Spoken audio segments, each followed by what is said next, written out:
New கவர்னன்ட்ல ஒபீடியன்ஸ்க்கு என்ன மீனிங்னா output of faith.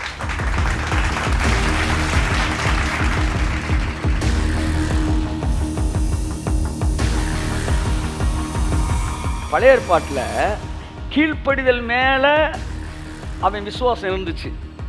புதிய ஏற்பாட்டில் விசுவாசிப்பதையே கீழ்ப்படிதலாக தேவன் எடுத்தார்.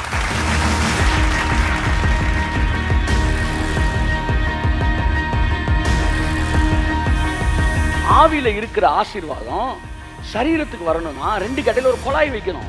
அந்த குழாய் தான் வார்த்தைக்கு கீழ்ப்படி. கையை தட்டுக்கும் அவருக்கு.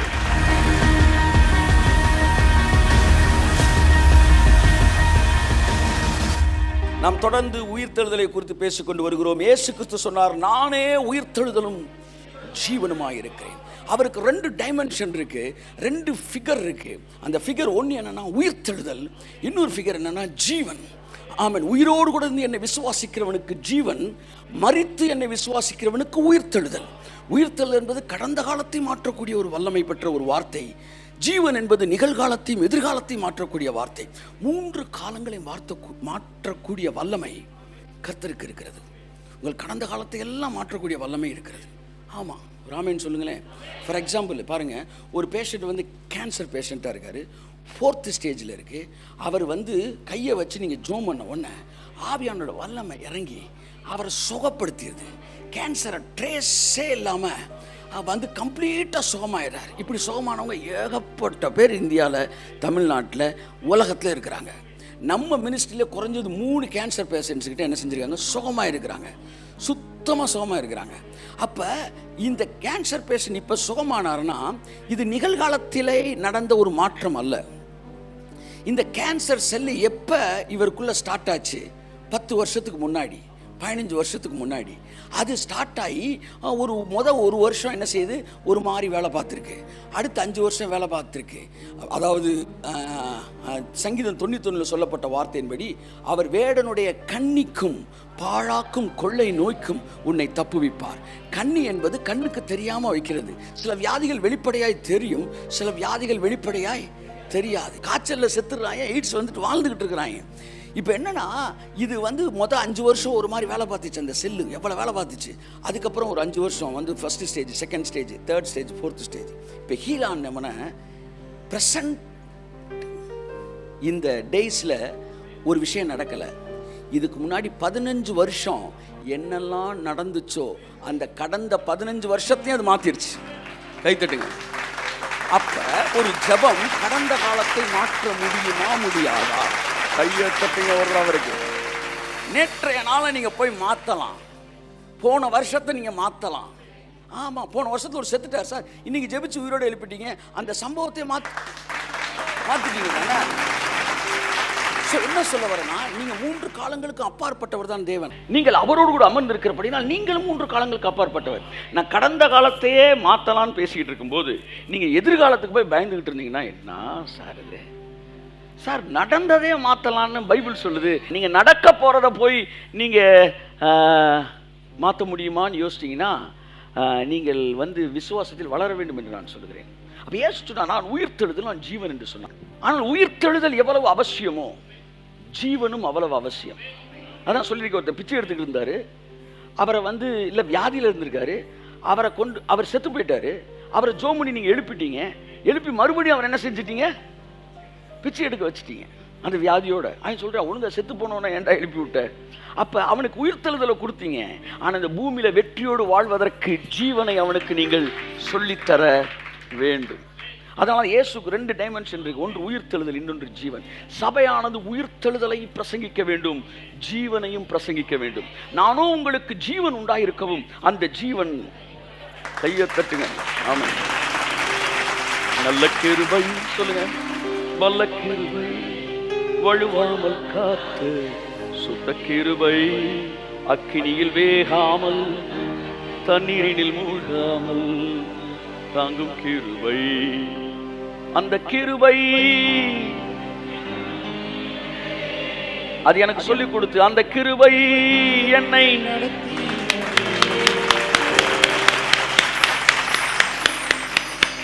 அவருடைய கிருபை நமக்கு போதிக்குது பாருங்க.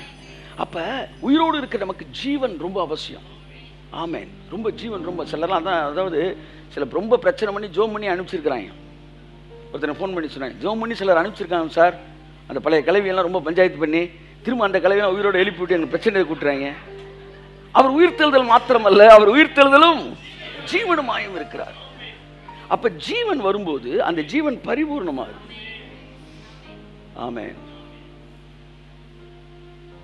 அப்படிலாம் நீங்க பயப்பட வேண்டாம். அவர் ஜீவனாய் இருக்கிறார். ஸோ இந்த பூமியில் சக்ஸஸ்ஃபுல்லாக வாழ்ற சபையானது உயிர்த்தெழும் பேச வேண்டிய, ஜீவனையும் பேச வேண்டிய. இந்த வாரம் ஜீவனுக்கு எதுவான சில காரியங்களை உங்கள் இடத்தில் பேச முடியும். நான் ஆவியில் ஏவப்பட்டேன். அதாவது ப்ரிப்பேர்ட் மெசேஜஸ் எவ்வளோ முக்கியமோ அந்த மெசேஜுக்கான ஸ்பிரிட் ரொம்ப முக்கியம். அந்த மெசேஜ் ரெடியாக இருந்தால் அந்த ஸ்பிரிட் உங்களுக்கு இல்லை. இந்த வாரம் ஜீவனை பற்றி பேசுகிறதுக்கு ஒரு ஸ்பிரிட் இருக்குன்னா, என்ன ஸ்பிரிட் இருக்கோ அந்த வேர்டை தான் நம்ம பேசணும். அந்நிய பாஷையிலே நிறைய பேசுங்க. Paint and beautify the month அப்படின்னாரு கர்த்தர். இந்த மாதத்தை என்ன செய்யுங்க, பெயிண்ட் பண்ணி அழகாக்குங்க. நீங்கள் பேச பேச, அந்நிய பாஷையில் பேச பேச நீங்கள் உங்களுடைய வாழ்க்கையை இந்த மாதத்தை அழகாக்குறீங்க. ஸோ எவ்வளோ நேரம் நீங்கள் பேசணும்னு விரும்புகிறீங்களோ பேசுங்க. ஒரு டைமை ஃபிக்ஸ் பண்ணுங்கள். தொடர்ந்து அந்த குறிப்பிட்ட டைமில் அந்நிய பாஷையில் பேசுங்க. நாள் முழுவதும் நீங்கள் பேசிக்கொண்டே இருங்கள். அப்படி பேசும்போது உங்களுடைய சூழ்நிலை, உங்கள் மாதம், உங்களுக்கு எல்லாமே அழகாகும். பாருங்கள், உங்களுக்கு தெரியாத பல டோர்ஸ்லாம் திறக்கும். நிறைய அற்புதங்கள் நடக்க ஆரம்பிக்கும். கர்த்தர் பெரிய காரியங்களை செய்வார். ஆமென். கம் டு விஐபி கிளாஸ் அப்படின்னாரு கர்த்தர் என்கிட்ட இந்த வட்டம். என்னுடைய பிள்ளைகளில் ஒரு நார்மல் கிளாஸில் இருக்கிற பீப்புள் இருக்கிறாங்க, விஐபி கிளாஸ் பீப்புள் இருக்கிறாங்க. இது நீங்கள் எடுத்தோன்னே ஏற்றுக்க மாட்டீங்க. வசந்த சொன்னோன்னா ஆமேன் நீங்கள் நறுக்குன்னு மண்டையில் கொட்டிடுங்க. சரியா? பெரோயா பட்டணத்தில் இருக்கிறவர்கள் கர்த்தருடைய வேதத்தை தினந்தோறும் தியானித்தபடினால் தெசலோனிக்கையில் இருந்தவர்களை பார்க்கிலும் விஐபி கிளாஸ் பீப்புளாக இருந்தார்கள். இந்த பெட்டர் கிளாஸ் யார்? இவனுக்கு பேர் என்ன கிளாஸு? VIP class. ஆமேன்னு சொல்லுங்கள். ஆமாம். கிருபையில் இருக்கிற நிறைய பேர் கடன் வாங்கிட்டு கொடுக்காம போயிடுறாங்க. கிருபையில் இருக்குன்னு சொல்லி நிறைய பேர் கடன் வாங்கிட்டு வாழ்க்கை நடத்துகிறாங்க. சிலர் கொடுக்குற அளவுக்கு இருக்கிறாங்க. அதாவது பொருளாதாரத்தில் குறைந்திருப்பது லோயர் கிளாஸ் நான் சொல்லலை. நான் நல்லா புரிஞ்சுக்கணும். குணத்தை பேசிக்கிட்டு இருக்கிறேன், கேரக்டரை பேசிக்கிட்டு இருக்கிறேன், மெடிடேஷனை பேசிக்கிட்டு இருக்கிறேன், ஒபீடியன்ஸை பேசிக்கிட்டு இருக்கிறேன். இதில் என்ன கிளாஸ் இருக்குது? விஐபி கிளாஸு இருக்குது. என்கிட்ட சொன்னார், நீ விஐபி கேடருக்கு வந்துரு, விஐபி கிளாஸுக்கு வந்துரு.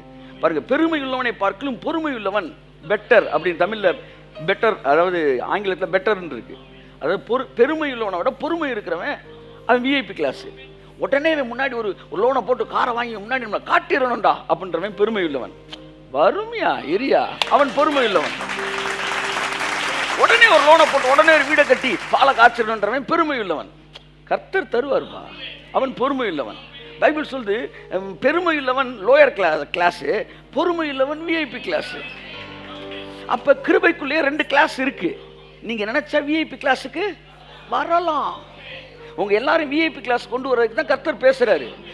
நீங்கள் செகண்ட் கிளாஸில் இல்லை, ஃபர்ஸ்ட் கிளாஸ் பீப்புளாக வாழ கர்த்தர் உங்களை அழைக்கிறார். அதில் தான் ஒரு விஷயம் சொன்னார், ராஜ்யத்தோடு இணைந்து இருக்கிறவர்கள் விஐபி கிளாஸ். இப்போ நீங்கள் ஃப்ளைட்டில் போகும்போதே எக்கனாமிக் கிளாஸில் போனீங்கன்னா என்ன தராங்க?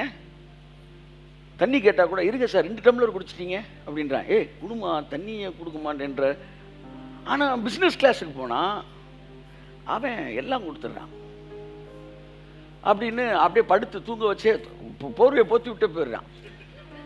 என்ன சார்? விஐபி கிளாஸ்ப்பா. இங்கே என்னடான்னா நம்ம ஸ்கூலில் கூட கொஞ்சம் அகலமாக இருக்கும் போல் சீட்டு, இப்படி 90 டிகிரியில் உட்கார வைக்கிறாங்க. ஃப்ளைட்டு மாதிரி ஒரு தரித்திரமான பயணம் இந்த உலகத்தில் எதுவுமே கிடையாது. நீங்களாம் அந்த பணக்கார பயணம் நினைக்கிறீங்களே, தரித்திரமான பயணம். நீங்கள் மொஃபஸல் பஸ்ஸில் போனால் கூட அப்படி கும்முன்னு சாஞ்சிடா ராஜா மாதிரி போகலாம். ஃப்ளைட்டில் தான் அட்டென்ஷன், லைட்டாக கையை வச்சு நான் வெட்டிக்கிறேன். என்ன ஒரு தரித்திரமாக கட்டியிருக்கான் இந்த ஃப்ளைட்டை. கர்த்தர் சொன்னா, இவங்கெல்லாம் சரியில்லை ஜஸ்டின்னு, நம்ம தான் ஃப்ளைட் புதுசாக போகணும். ஆமாம், என் ஃப்ளைட்லாம் பாண்டு படத்தில் வில்லியம் வச்சிருக்க ஃப்ளைட்டு தான், மாற்றமே கிடையாது. அப்படியே உட்காந்து கும்முன்னு. ஆமாம், உள்ளே 4 பேர் தான்.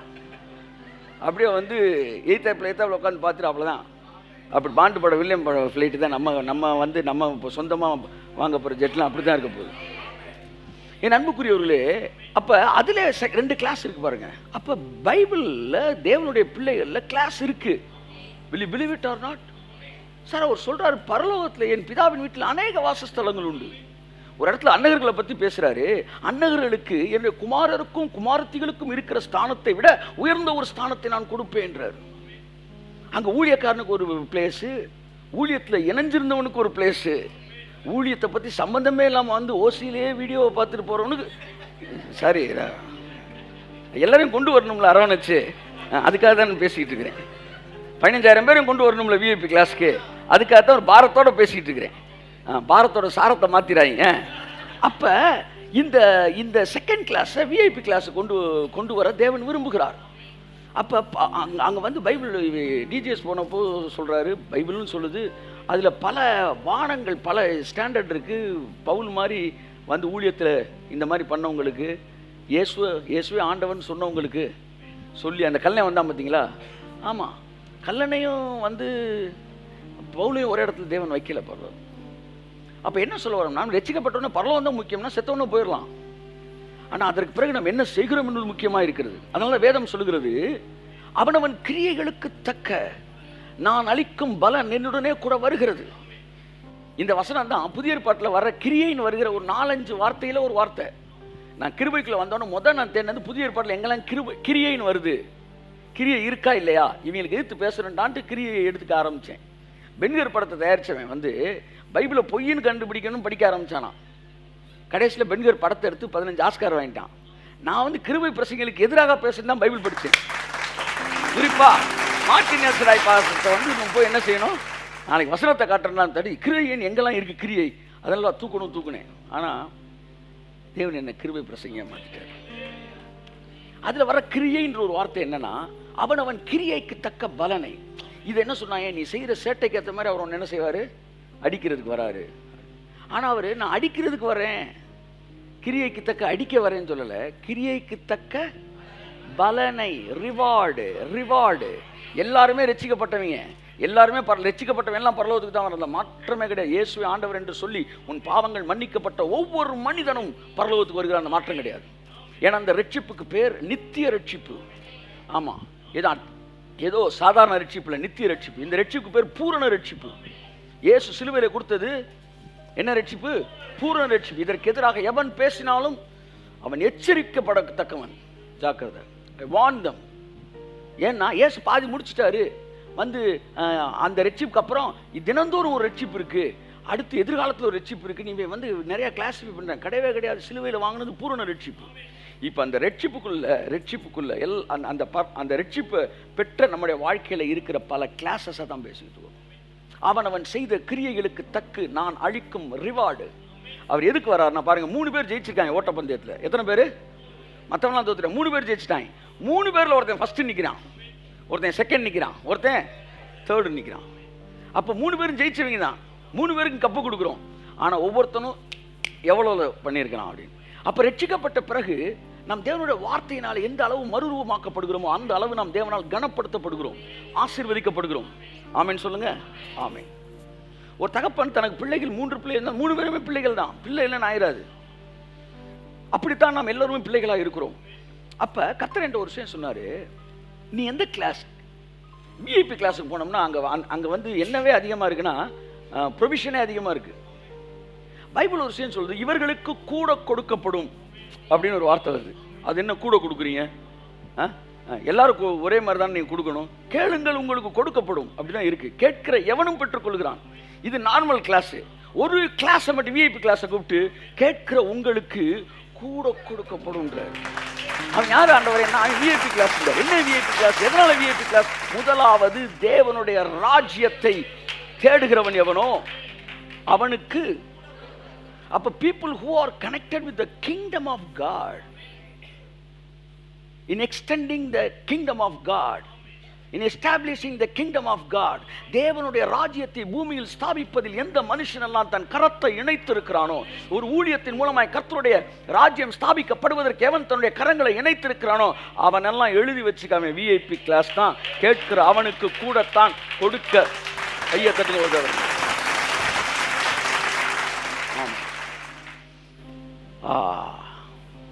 Price God. எத்தனை பேர் விஐபி கிளாஸில் இருக்கிறீங்க இந்த சர்ச்சில்?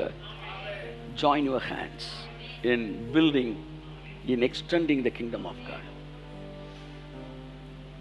உங்களை நீங்களே வஞ்சியாதிருங்கள். காணிக்கையை பற்றி பேசும்போது சொல்கிறார், எல்லாம் சிலுவையிலேருந்து வருது, சிலுவையிலேருந்து. இன்றைக்கி அதான் நான் பேச போகிறேன் உங்கள்கிட்ட. என் அன்புக்குரியவர்களே, நான் எனக்கு என்ன கொஸ்டின்னா, அப்போ காணிக்கை கொடுத்தானா விஐபி கிளாஸா? நம்ம சொன்ன வார்த்தையை வேறு மட்டமான ஒரு வார்த்தையை பயன்படுத்தி நம்மள்ட்ட கேட்பாங்க பாருங்க. காணிக்கை கொடுத்தா விஐபி கிளாஸை. நான் காணிக்கையை பற்றியே சொல்லி ஒபீடியன்ஸை பற்றி பேசிக்கிட்டு இருக்கிறேன். தேவனுடைய ராஜ்யத்தை கட்டுவதிலே தங்கள் கரங்களை இணைத்திருக்கிறவர்கள். ஒருத்தன் ஒர்க்கில் இணைச்சிருக்கலாம், ஒருத்தன் என்ன செஞ்சுருக்கலாம், கொடுக்கறதுல இணைச்சிருக்கலாம். என்ன மாதிரி ஒருத்தன் தன் வாழ்க்கையை இணைச்சிருக்கலாம், 16 வயசில் இளமை இணைச்சிருக்கலாம். அவன் எல்லாம் விஐபி கிளாஸு.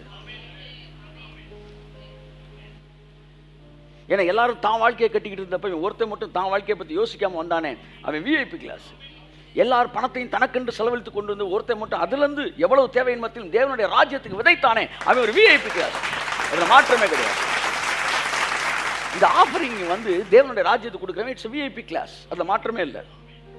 அதில் 2 காரியம் இருக்குது. கர்த்தர் சொன்னார், ஒன்று, it is not just a matter of money, it's a matter of character. எல்லாம் சொல்லுங்க, offering is a matter of character. சொல்லுங்க, offering is a matter of character. எல்லாரும் வாயை திறந்து சொல்லுங்க. காணிக்கை என்பது குணம் சம்பந்தப்பட்டது, அது பணம் சம்பந்தப்பட்டது அல்ல, அது குணம் சம்பந்தப்பட்டது. என் ஃப்ரெண்டு ஒருத்தன் இன்னொரு ஃப்ரெண்டுகிட்ட 1000 ரூபா கடன் வாங்கிட்டான். நல்லா கவனிங்க. இந்த கடனை வாங்கின பிறகு கொடுக்க வேண்டிய நேரத்தில் கொடுக்கலன்னு இவன் ஒரு நாள் இவன் எனக்கு க்ளோஸ் ஃப்ரெண்டு, இவன் கூட நின்றுக்கிட்டு இருக்கும்போது வந்துட்டான். வந்தவே அந்த 1000 ரூபா என்னடா ஆச்சு அப்படின்னா, ரூபா செலவுக்கு இல்லைடா. என்னடா வாங்குறப்ப உனக்கு அறிவு இல்லையாடா அப்படி இப்படின்னு திட்டுறான். நான் சொல்ல, சரி விடுவனே, விடுறா. நீ சும்மா ஜஸ்டின்னு வாங்கினா கரெக்டாக கொடுக்கவே இல்லையாடா. அப்புறம் சரி விடு அப்புறமேட்டு போட்டாங்க. முக்கியமான இடத்துக்கு போயிட்டு இவனை காப்பாற்றி கூட்டி போயிட்டேன். அடுத்த நாள் சொல்கிறேன், என்னடா வந்தவன்ட்டு கேட்டு, உனக்கு தெரியாதுடா, இப்போ 1000 ரூபா எனக்கு தேவையே இல்லைன்றா. அது 1990 நடந்தது. அப்போ 1000 ரூபா பெரிய விஷயம் சொல்கிறான். அவன் கிடைச்சான்னு கொடுக்க மாட்டான், உனக்கு தெரியாதுறாண்ணா. அப்படிலாம் கிடையாதா, அவன்கிட்ட கையில் காசு இல்லை, உனக்கு தெரியாதுறான். ஃபைட் பண்ணிட்டேன். ஒரு வாரம் கழிச்சு திடீர்னு கையில் ஒரு 2000 ரூபாயோட வந்தான். அந்த மாப்பிள்ள என்ன சாப்பிட சொல்லு, ஹோட்டலில் சாப்பிடுவோம். இவன் சாப்பிட்டுட்டே நான் 1000 ரூபாய் முடிச்சு விட்டேன். கொடுப்போம்யா. அட பாயிட்டே, இவ்வளோ நாள் கொடுக்காம இருந்தது ரூபா இல்லாததுனால நான் நினச்சேன். அது பணம் இல்லாததினால் அல்ல, அது மனம் இல்லாததினால். மனம் இருக்கிறவன் கொஞ்சமாக இருந்தால் கூட கொடுத்துருவான். ஆனால் பணம் இருக்கிறவன் வந்தாலும் கொடுக்க மாட்டான். ஏனென்றால் it's a matter of character. அதனால நான் கண்ணில் பார்த்து நடந்த சம்பவம். இவன் திட்டின பார்த்து அன்றைக்கி நான் வருத்தப்பட்டேன். அடுத்த நாள் பார்த்தேன், உனக்கு சரியாக தான் திட்டிருக்கான். ஏன்னா உள்ளுக்குள்ளே ஒளிஞ்சிருக்கிறது யாருக்கும் தெரியல. Offering is a matter of character. அந்த கேரக்டர் இல்லாம ஒரு கூட்டத்தை நான் வளர்க்க விரும்பவில்லை. அந்த குணம் இல்லாமல் ஒரு காட்டு மிராண்டியை போல சுய விருப்பமுள்ள ஒரு கூட்டத்தை கைத்தட்டுவதற்கு வளர்க்க நான் விரும்பவில்லை. ஒரு மனிதன் நல்ல குணமுடையவனாக இருக்க வேண்டும். இந்த உலகத்திலே பணத்தை மட்டும் ஒருத்தர் துச்சமா நினைச்சிட்டான்னா அவன் உலகத்துக்கு செத்துட்டான்னு அர்த்தம். அதுக்கு மேல வேற அடையாளமே வேண்டாம். ஏன்னா இந்த உலகம் முழுவதும் அனுபவிப்பதற்கு பணம் ஒன்றுதான் வழி. அந்த பணத்தை தூக்கி எறியணும்னு நினைச்சிட்டானா அவன் என்ன செஞ்சுட்டான், செத்துட்டான். எனக்கு பொண்ணு பார்க்கும்போது பாஸ்டர் சாம்சால் சொன்னார், எப்படி என்ன குவாலிஃபிகேஷன் அடிப்படையில் பொண்ணு பார்க்கணும், அந்த பொண்ணு பணத்தோட அட்டாச்மெண்ட்டாக இருக்கான்னு பாருங்க ஜஸ்டின். அது மட்டும் இல்லைன்னா அந்த பொண்ணை நீ கண்டு மூடிட்டு கல்யாணம் பண்ணிடலான்னு. ஏன்னா பணத்தில் அட்டாச்மெண்ட் ரொம்ப இருந்தாலே அவளுக்கு உலகத்துக்கு அட்டாச்மெண்ட் ரொம்ப இருக்கு. பணத்தில் மட்டும் அட்டாச்மெண்ட் இல்லைன்னா இந்த உலகத்திலே, ஏன்னா பணம் இருந்தால் லிப்ஸ்டிக் வாங்கலாம், பணம் இருந்தால் நகை வாங்கலாம், பணம் இருந்தால் எல்லா ஆசையும் பணத்தின் மூலமாக தானே வருது. பணம் இருந்தால் தான் அந்த ஆசை. அப்போ அந்த ஆசைலாம் இல்லைன்னா இது எனக்கு பேப்பர்,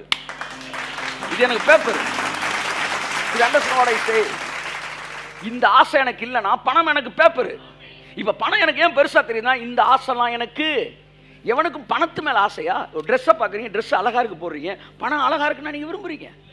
இல்லை, பணத்து மேலே ஆசை இந்த உலகத்தில் எவனுமே கிடையாது. உலகத்து மேலே ஆசை, அதுக்கு பணம் ஹெல்ப் பண்ணுறதுனால பணத்து மேலே ஆசை. ஒருத்தனுக்கு பணத்து மேலே மரியாதையே கிடையாது, ஏன்னா உலகத்து மேலே அவனுக்கு மரியாதை கிடையாது, அதனால அப்போ பணத்தை கொடுக்க கொடுக்க பணத்து மேல வெறுப்பு, பணத்தின் மீது அதிகபட்சமான நம்பிக்கை இல்லாதவர்கள் தான். அப்ப ஐஸ்வர்யத்தை பத்தி பேசுறீங்க, ரொம்ப தெளிவா இருக்கிறேன். இதுல இருந்து ஒரு வரியை கூட எடுத்து என்னுடைய முழு செய்தியில எந்த வரியை கூட டேமேஜ் பண்ண முடியாது. அதுல ஒரு 520 வரி பேசிருக்கேன்னு வச்சுக்கோங்களேன். இந்த இப்ப நான் பேசுற செய்தியில இருந்து ஒரு வரி எடுத்து அந்த 520 வரியிலையும் வச்சு கூட ஒரு வரி கூட டேமேஜ் பண்ண முடியாது. ஏன்னா அத்தனை வரி ரொம்ப பேலன்ஸா பேசியிருக்கேன் நான். ஐஸ்வர்யம் தவறல்ல, ஐஸ்வர்யத்தின் மயக்கம் தவறு. ஐஸ்வர்யம் வந்து ஒரு மயக்கம் வருமா? ஐஸ்வர்யம் தவறல்ல, ஐஸ்வர்யத்தின் மீது வைக்கிற நம்பிக்கை தவறு. இந்த ரெண்டு வார்த்தையும் பிப்ளிக்கல் வேர்டு. ஐஸ்வர்ய மயக்கம், ஐஸ்வர்யத்தின் மேல் வைக்கிற நம்பிக்கை. பணம் கோடி கணக்கில் இருக்கலாம், ஆனா அதை நீங்க நம்பாம இருக்கலாம். சிலர் வெறும் 100 ரூபா வச்சிருப்பான், அதைத்தான் உசுரா நினைச்சிருப்பான். புரியுதா உங்களுக்கு? நீங்க பணத்தை நம்பாம கடவுளை நம்பிட்டீங்கன்னா உங்களை அவர் நம்புவார். புரியலன்னா திரும்ப ஒரு தடவை சொல்றேன். பணத்தை நம்பாம கடவுளை நம்பிட்டா அவரு உங்களை நம்பி பணத்தை தருவார். ஆனா பணத்தை நம்பி கடவுளை நீங்க நம்பாம இருந்தா அவர் உங்களை நம்பி பணத்தை தர முடியாது. அவர் என்ன நம்பணும்னா நான் வந்து பணத்தை அவரை நம்பணும். அப்ப இந்த காணிக்கை என்ன செய்யுதுன்னா என் கேரக்டர் அப்படியே டியூன் பண்ணுது. சின்ன வயசுல இருந்து கொடுத்து கொடுத்து அதான் நான் சொல்லுவேன், பசங்கிட்ட நீங்க 10 ரூபா கொடுத்து காணிக்கை போட சொல்லி கொடுக்காதீங்க. நீங்க பணக்காரன் இருந்தா கூட 100 ரூபா கொடுத்து காணிக்கை போட சொல்லாதீங்க. அவனுக்கு செலவுக்கு 100 ரூபான்னு கொடுத்து இதுல இருந்து எவ்வளவு நீ கடவுளுக்கு கொடுக்குறியோ குடுறா அப்படின்னு சொல்லி பழகுங்க. அப்பதான் அவனுக்கு வலிக்கும். சின்ன வயசுல இருந்தே தன் சொந்த பணத்திலிருந்து அவன் காணிக்கை கொடுக்க ஆரம்பிக்கும் போது அவன் ஒரு நல்ல ஒரு மல்டி விட்டமின் சாப்பிட்ட ஒரு மனிதனாக வளருவான். ஆமென் சொல்லுவோம். என் அன்புக்குரியவர்களே, அதனால தேவன் காணிக்கை கொடுக்கிறவர்களை வந்து ஏன் கணவன், எனக்கு ஒரு கொஸ்டின் இருந்துச்சு. காணிக்கை பெட்டி அருகே உட்கார்ந்து காணிக்கை போடுவர்களை பார்த்து ஏன் இது என்ன இவருக்கு என்ன வேலை? ஏன் இவர் எதுவும் கதவு வந்து அந்த சர்ச்சுக்கு செஞ்சு கொடுத்து ஆசாரி வேலை பார்க்குறாருல, பார்த்துக்கிட்டு இருந்தார்ல, செஞ்சு கொடுத்துட்டு அந்த கலெக்ஷனுக்கு வந்து உட்காந்துருக்காரோ? கலெக்டர் ஆச்சே, ஏன் 4500 ரூபாய் கொடுங்கப்பா. இல்லை காணிக்கை பெட்டியார் இவருக்கு என்னக்கா வேலை? அவர் காணிக்கையை பார்த்துக்கிட்டு இருந்தாராம். ஏன் காணிக்கை பார்த்தாருன்னா காணிக்கையை பார்க்கல, காணிக்கை போறதுக்கு பின்னாடி அவன் மனசை பார்த்தாரு. ஒரு வசனம் எப்பவுமே அதிர்ச்சிக்குள்ளாக்கும். அவர் உன் காணிக்கைகளை எல்லாம் நினைத்து, அட பாவி, உன் மன விருப்பத்தின்படி உனக்கு. பார்த்தீங்களா இந்த வசனம் இப்போ வந்து ஒரு புது டைமென்ஷனில் வருதுல்ல, அது ஆவியான ஆயிடுச்சு. காணிக்கையை நினைப்பாராம். எப்படி? போன மாதம் நான் என்ன கொடுத்தேன் அவர் நினைப்பாராம். நீ எவ்வளோ ஊழியத்தை கொடுக்க நினைப்பாராம். எனக்கு ஒரு தேவன் உண்டு, சொல்லுங்க, சத்தமா சொல்லுங்க.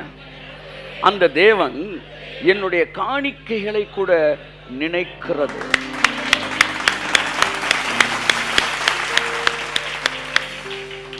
Number 1, it's a matter of character, gratitude. gratitude. ஆவிக்குரிய நன்மையை அழுத்திருக்கிற நாம் சரீர நன்மை விதைப்பது gratitude. நான் வந்து பாருங்க, நான் வந்து அள்ளி இறச்சிக்கிட்டு இருக்கிறேன், அது வந்து எனக்கு ஜெனராசிட்டியை காட்டுறதுக்கான வந்து ஒரு விஷயம். அதை பற்றியே நான் பேசலை. எங்கே நன்றியை கிராட்டிடியூடில் வந்து வெறும் பணம் மட்டும் கிடையாதுங்க. ஒரு கோட்டு, அதாவது என்ன சொல்ல வந்து ஒரு கொட்டேஷன், மன்னிக்க ஒரு கோட், அதாவது ஒரு குறிப்பிட்ட நபர் சொல்லி ஒரு கோட் பண்ணி சொல்லுவாங்களே ஒரு ஸ்டேட்மெண்ட்ஸ்லாம், பஞ்சிங் வேர்ட்ஸு. இதை நான் எடுத்து இன்னொரு இடத்துல நான் சொன்னேன்னா கூட அவர் பேரை சொல்லி தான் சொல்லுவேன். என் செய்தியில் நிறைய ஊழியக்காரங்க பேர் வரும் பாருங்க. கெனத்தேயன்வேன், பாஸ்டர் மார்ட்டின் எல்ஸ்டாயின்வேன், சாம் சார்ல்ஸ்ன்வேன், ப்ராஃபட் எசேக்கியா ஃப்ரான்சிஸ்ன்வேன், வந்து எவ்வளோ பேர். ஏன் தெரியுமா? அவங்ககிட்ட நான் கற்றுக்கிட்டதை பேசும்போது நான் ஏதோ போய் பரலோகத்தில் விசிட் பண்ணி வாங்கின மாதிரிலாம் பேச மாட்டேன். அது அவங்ககிட்ட கற்றுக்கிட்டேன்னா அவங்க மூலமாக கற்றுக்கிட்டது. ஏன் வந்து பிரதர் ஆர் ஸ்டான்லி, ஜாக் பூனோன் எந்த புத்தகத்தை படித்தாலும், ஏன்னா it's a sign of gratitude.